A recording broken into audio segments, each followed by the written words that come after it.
Hi everybody, welcome to another video from Tired Geek. Today is August 16th, 2022. Thanks for stopping by and watching my video, and I hope it helps you with some few things that I want to discuss today about uh, breaking your way into the IT world. The first point I'd like to make is that you definitely need to make your hobby your passion, and you need to be passionate about IT, technology, helping people, fixing computers, what have you. If you're not passionate about it, or if you don't find it enjoyable, I wouldn't do it just for the money, because the money isn't always great, and especially isn't great when you're first starting out. It gets a lot better as you gain experience and progress through your trajectory that you want to take and reach your end goal. Um, One way that I did it when I was young is I started working with friends and family. Anytime anybody had computer issues, I was the person in the family they would come to for technical issues. So I gained a lot of experience of digging in and checking out the issues and doing research. And a lot of my experience came before the time where actually Google was a mainstay, and YouTube. I would have to search forums and blogs and things like that, or ask somebody, maybe they knew a little more technical skills about certain things, or go pick up a book at the library. But I did what I could to learn what I needed to do in the time where we didn't have all this wonderful technology like LinkedIn Learning and YouTube and Pluralsight and Udemy and CBT Nuggets, and you really had to search for it. So this is a very wonderful time to want to break into the IT realm, and you can actually learn a lot of advanced concepts very easily at a younger age than when I started. So there's some options for getting your foot in the door once you acclimate to helping friends and family and acclimate to, the customer service side of things and the technical side of things. Um, One thing I did was I went, and my first job, I went to a warehouse and I let them know, hey, I would definitely be okay working in the warehouse and under the warehouse conditions, etc. But I also have these skills, and I had a few clients that I had helped over the years that I was able to use as a reference. So put those down. I had a very limited resume, a lot of stuff under the table. So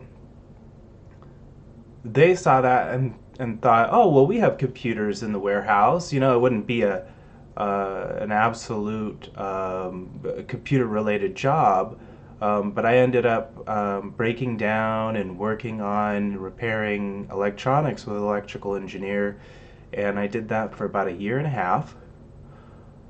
So I started there, and then I got poached from that job to work at a small little computer repair shop, mostly focusing on Apple products.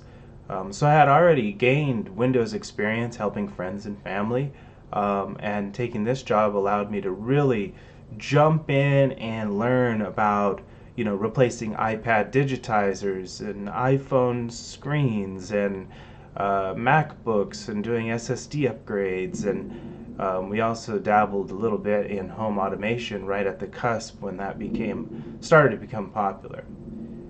From there, I worked for about 6 months, and things didn't work out. But I put my feelers out, and I got reached out about a job making twice as much money almost, on a 4-year contract with a local utility company. Um, and that was my first foray into the corporate IT world. It was a great experience. The company I worked for had about 18,000 employees, and I think myself and two other techs, we supported about 2,000. So that was a really good entry. And one thing in the beginning is you kind of just have to suffer through things. You may have a boss that you don't like, or an environment that's not conductive for exploration or experimentation. So, um, one thing I would say is that you kind of have to stick with it. You may not like the job, but this is going to be your stepping stone to a much better opportunity in the future. Um, and that happened. I did 4 years there, and desktop support, desk side support, tier two basically. And I started. I went on LinkedIn, and I always keep my LinkedIn updated because there's a lot of recruiters on LinkedIn, and if you have your experience up to date and you've really worked hard to level up that experience, then you'll really stand out from a lot of the folks on there that maybe just be breaking into the field at that point. So at that point, I ventured off into another job, and that didn't pan out. Another job, and finally, I'm at a place working fully remote, doing an IT analyst gig for a multi-global corporation, and it's really fantastic. I like where I work today, um, but I just wanted to kind of lay out how I started at a warehouse. Anybody could really start at a warehouse, or some not necessarily the most cushy gig, and you can work your way up without a degree, without certifications, or anything like that.